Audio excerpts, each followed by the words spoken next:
The story is from the Moldovan government and the Ukrainian government. They are both claiming that Russia is planning a coup in Moldova. I have talked about on stream before. I've said this on other shows. I've said this on stream. I think I've even said this in a few YouTube videos, that the big fear for me, if Russia is to win this war, is not necessarily them immediately following this up by fighting all of NATO, because a lot of people will say, like, oh, what's the worst case scenario if the Russians win? They invade Poland. They're not going to invade Poland. And I say, you're right. They're probably not going to, after this, invade Poland. Their next target would most likely be Moldova. This is because Moldova is trying to join the European Union. Moldova is trying its best to move closer and closer to Europe. And the Russians already have 1.8 thousand soldiers, 1,800 soldiers within internationally recognized Moldovan territory and the breakaway state of Transnistria. This was after the collapse of the Soviet Union. Moldova had this breakaway state supported by the Russians break away, and it's been like that ever since. It's not recognized by basically any world powers. It's not recognized by the international community. It's recognized by Russia and a few of Russia's friends. That's basically it. But they have 1,800 troops stationed in that territory. If we look at a, let's look at a map of Europe. If we look at a map of Europe, Moldova is, let's see, right here. It's right under Ukraine. You can see it right here. You can see how it's right next to Ukraine. And you see that border area between Ukraine and Moldova, like where the border is? Right there is this tiny sliver of territory where Transnistria is.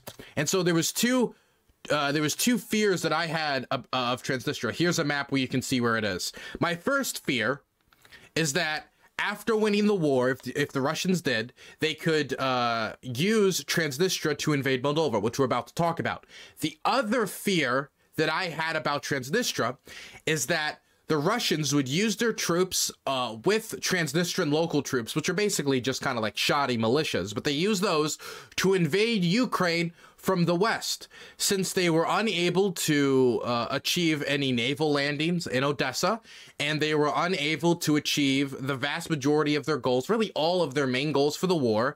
They could invade through Transnistria. And my belief about this was only heightened and only furthered my concerns about this when Lukashenko went up in front of the international community during the first weeks of the war and showed invasion plans. He showed how the Russians were going to use the interconnected highway system they had to cross the border through Russian territory, how they were going to launch an invasion from Crimea, how they were going to launch an invasion from the Donbass, and how they were going to launch an invasion from Belarus, which was, even though Belarus itself didn't invade, didn't use its own soldiers, it was used as a launching pad for the invasion. And all of this ended up being true. Every single part of this map that he showed on television ended up being true.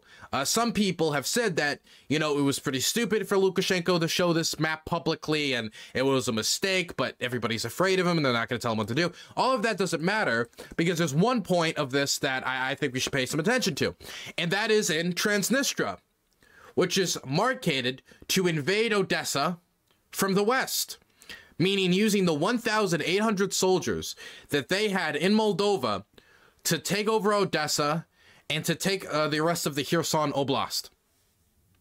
So this means the Russians have been proposing or talking about or thinking about using Moldova as a launching pad to invade Ukraine for a very long time, using the troops that are already stationed there illegally under international law to invade Ukraine from the west, basically invading it from all sides except its most western tip in an area like Lviv. So this was a big concern for me, but this concern started to settle some, started to go down some. Even though every once in a while you would hear from state TV, like, we're going to take Ukraine, then we're going to take Moldova, then we're going to take Estonia, and you'd hear something like that, there wasn't a lot of talk around Moldova. There was that one instance where there was a terror attack in Moldova, where there seemed to be some like shooting or bombing attack that some people thought had all the signs of a Russian false flag and possible motives for the Russians to invade Moldova and try to use it as a launching pad to attack Ukraine. But besides that one very scary instance, there hasn't been much else. That is until this recent story broke. And the story is from the Moldovan government and the Ukrainian government. They are both claiming that Russia is planning a coup in Moldova. This includes the sabotage. This includes sabotage and people trained by the military who would be disguised as civilians, carrying out violent attacks across the country before overthrowing the democratically elected government. Let's read a little bit about this. This is a very wild story, but there's more to this than meets the eye if you've been paying attention to Moldovan politics for the last few years. So, Russia wants to stage a coup, I always call it a coup in Moldova, the country's president said Monday. She called for heightened security measures in Moldova after the pro-EU government resigned last week following months of pressure from Moscow, which is waging an all-out war on neighboring Ukraine. The plan included sabotage and military-trained people disguised as civilians to carry out violent attacks on government buildings, and taking hostages, she told reporters on a press conference Monday. She added that citizens of Russia, Montenegro, Belarus and Serbia would be among those entering Moldova to try to spark protests in an attempt to change the legitimate government to an illegitimate government controlled by the Russian Federation to stop EU integration and processes. Moldova was granted status to the European Union last June together with Ukraine. Was granted candidate status to the European Union. Her remarks come after she was nominated the new prime minister on Friday to keep her country on a pro-EU trajectory after the previous government fell earlier in the day. Reports received from our Ukrainian partners indicate the locations and logistical aspects of organizing the subversive activity. The plan also envisions the use of foreigners for violent actions, adding that earlier statements from the Ukrainian President Volodymyr Zelensky about Russian plans to stoke unrest have been confirmed by Moldova's authorities. Zelensky told EU leaders during Thursday European Council summit in Brussels that Ukraine had intercepted Russian plans to destroy Moldova, which Moldovan intelligence services later confirmed. The Moldovan government has long accused Russia, which bases soldiers in the breakaway region of Transnistria in the east, of stirring unrest in the country, including protests in the capital. Sandu on Monday asked Moldova's parliament to adopt draft laws to equip its intelligence and security services and the prosecutor's office with the necessary tools to combat more effectively the risks to the country's security. The most aggressive form of attack is an informational attack, she said, urging citizens to only trust information they received from the authorities. The Kremlin's attempts to bring violence to Moldova will not work. Our main goal is security of citizens and the state. Now, this would not be the first time that there were rumors that the Russians were trying to organize a coup in a country that were heading more and more towards the West. In 2016, there was a lot of rumors that the Russians were actually trying to organize a coup in Montenegro after it started to look towards European Union membership, NATO membership, and getting more integrated with the West instead of being closer to Russia. And so this is not the first time that something like this has been talked about, or that the Russians have attempted something like this. This isn't even the first time the Russians have tried to take advantage of Moldova's internal politics and try to foment corruption in the same way they tried to do in Ukraine. Earlier last year, there was a story that broke from the Washington Post showing that Russia's security services worked to subvert the government there, and what they did is they took these giant bags just full of cash, just full of like $180,000 in just one of these bags alone, and would give multiple of these bags to Moldovan politicians in the hope that those Moldovan politicians would then serve Russian interests. And it's not that difficult for Moscow to apply pressure either through economic coercion or other means on Moldova. I don't know if you guys know this, but Moldova's energy grid is actually highly tied to Ukraine. They get a lot of their electricity from Ukraine. I think it's something like 30 or 40%. And so when outages happen in Ukraine, either through the bombing of electrical centers or something along those lines, that the Russians disrupt electricity flow to civilians in Ukraine, that has a negative effect on Moldovans. The war war and the Russian invasion has had a drastic effect on inflation in Moldova. I think inflation in Moldova has increased something like 30% because they're so integrated with the Ukrainian economy and are so reliant on Russian energy exports. That's one of the reasons why Moldova is not one of the countries that have been fulfilling energy restrictions on Russia, saying we're going to not buy any more Russian energy, is because they're so reliant on it, and they know that Russia will try to coerce them with the amount of economic influence they have in the country. I don't think, though, even after the terror attacks earlier in Moldova that many people suspected were Russian agents or agents working on behalf of the Russians attacking Moldovan governmental buildings, I don't think anybody really suspected that the Russians would be so bold as to actually attempt a coup there, even if they're handing these politicians tons of bags of cash to serve Russian interests, even if they're trying to coerce the Moldovan government through their economic interests, even if they're causing power outages in Moldova through their bombing campaign targeting Ukrainian civilian infrastructure. I don't think many people suspected that they would go this far. There are Moldovan politicians who are sympathetic to Russia, sympathetic to the Russian side of this war, but that is not the government in power, and I don't think that's even the majority of Moldovans. Definitely, since many of the people who have been displaced by the war in Ukraine have fled to Moldova and then told Moldovans about, you know, the sorry state of affairs of the invasion. And so this puts us in an interesting position where this idea that Putin would just take Ukraine and then that would be it. Don't worry about it. This isn't a scenario where he keeps going. That, you know, he did what he did in Chechnya twice, and he invaded, did what he did in Georgia, and he invaded Crimea in 2014 and invaded Ukraine in 2022. But that would be it. Don't worry. They don't need anything else. Okay? They don't need anything else.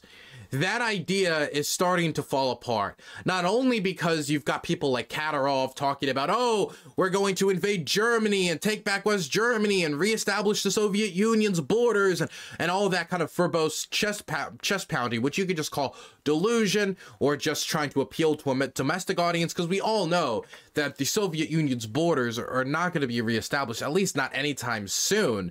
Definitely with so many countries in NATO. NATO would have to fall apart for the Russians to ever attempt anything like that. Or America and much of Europe would have to drop its security guarantees to countries like Estonia, Latvia, Lithuania, Romania, Poland, and Hungary, and so many other countries in order for this to happen. So that wasn't a big fear. And so there have been some people who have been convinced by the idea that the Russians take Ukraine and then they're done forever. Don't worry about it. But I am genuinely concerned, and this has only heightened my concerns, that the Russians are not going to stop at Ukraine if they win, and they're going to move over to Moldova.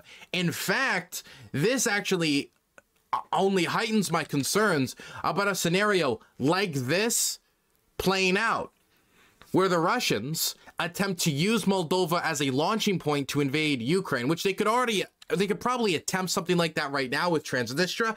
It would be difficult to supply them properly for an invasion, but if they control Moldova, it would be a lot less difficult to supply them for an invasion.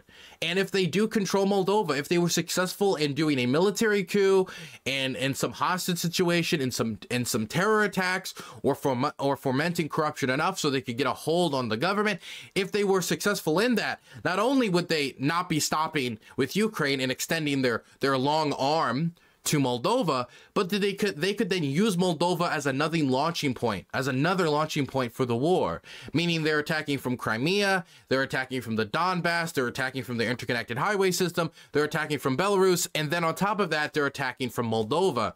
And if they attack from Moldova, I don't necessarily think it would be successful, but that could put Odessa in a lot of jeopardy, put a lot of Ukraine's existing coastline, which is still holding up in places like Odessa, in jeopardy, which would be very, very bad for the Ukrainian economy and for Ukrainian defenders. And so I just want to tell everybody that don't think that it's Ukraine, that it's all over. That from that point on, Russia will be satisfied. They've claimed their last country and it's all done.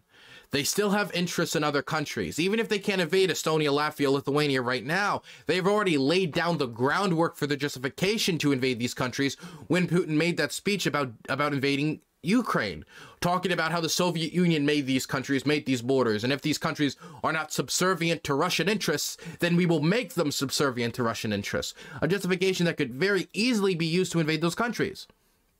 The only reason they didn't isn't because it would be more difficult to invade Estonia, Latvia, or Lithuania on their own. These are countries with a much smaller population, much smaller economy, and, you know, much smaller military than Ukraine. The reason why is because they have collective defense in NATO. And the only other country that they could probably invade right now that I'm very concerned about that doesn't have that collective defense is Moldova. And this will only heighten my concerns about a prospective invasion, and I think it should mean that we keep our eye on Moldova moving forward, as I've talked about in the past. My goodness, man. This is really concerning, man. This is really concerning. And it isn't just the Ukrainians saying it, it's the Moldovans saying this as well. What about Kazakhstan or Armenia? I don't know why the Russians would invade Armenia in the near future. I'm more afraid of Azerbaijan trying to take Nagorno-Karabakh in the near future. Russia is technically on Armenia's side in the conflict, even if they seem to be pretty flimsy in defense of Armenia. Georgia, I mean, that is a possibility, but Georgia's, I don't know. I haven't heard any rumblings in Georgia or I don't have any reason to believe that Russia's going to invade Georgia in the near future. If Moldova was lost to Russia, how bad would that be? Well, Moldova is a country of 2.5 million people, and that would mean the end of Moldovan democracy. That would mean any ideas of Moldova one day reuniting with Romania are probably up in smoke, at least for the near future. And Moldova would basically fall into the condition of the rest of Transnistria. It would become like a permanent military occupation there. I mean, we would have Russian soldiers in Moldova basically permanently. It would be bad. It would be very bad. It would be a disaster. Anyway, that's enough of that. Hey, Dylan, I'm joining late. What's the topic for invading Moldova since the Russians have gone... What's the logic for invading Moldova? Has done so poorly for... Okay, 1 second. Sorry. Fuck.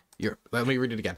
I'm joining late, Dylan. What's the logic for invading Moldova since this has gone so poorly, since Ukraine has gone so poorly for the Russians? Sorry, I wasn't understanding what the "the" meant. Well, the idea wouldn't be that they invade Moldova here. The idea here would be that they coup Moldova here through passing out weapons, ammunition, bombs, and money to those who would carry out the operation on their behalf. To the aggrieved, to people who are angry about the power outages, who are angry about the inflation, and think like, hey, maybe Moldova would be better as a part of Russia. They probably work with a lot of the Transnistrian militias that are operating in the area. They might use the 1,800 Russian soldiers that are there to try to conduct a coup. And I do also want to say that in Moldova, they don't have the same military that the Ukrainians have. They're not getting the same aid that the Ukrainians have or are getting. And so it would probably be easier to invade Moldova than it would to invade Ukraine just due to, you know, the military that they just have in Ukraine and they don't really have in Moldova. Right now, though, if they were to start another front and try to invade Moldova, that could be a major problem for them since they're already having so much trouble with Ukraine, and it would convince only more people on the world stage to join them. But if they were able to conduct a coup, and they were able to do it cleanly and quickly, then what would the world do? Invade Moldova in response? It would be very difficult. It'd be very difficult. But I also want to say that once again, anybody who is, you know, so outraged at the fact that some American NGOs gave money to Ukrainian NGOs during the Euromaidan revolution, all those people who were so angry, you know, like the Jackson Hinkles, the Kim Iversons, the Jimmy Dores, all these people who are willing to call that a coup, I'm sure today they're dedicating a significant amount of stream time to talk about how bad it would be if the Russian government overthrew the Moldovan government. I'm sure they all covered this in detail. So like an imperialist 2014 Crimea reboot. Kinda. I mean, maybe. I mean, I guess that's what they would be hoping for, but it could really just make the make it a lot more messy for the Russians.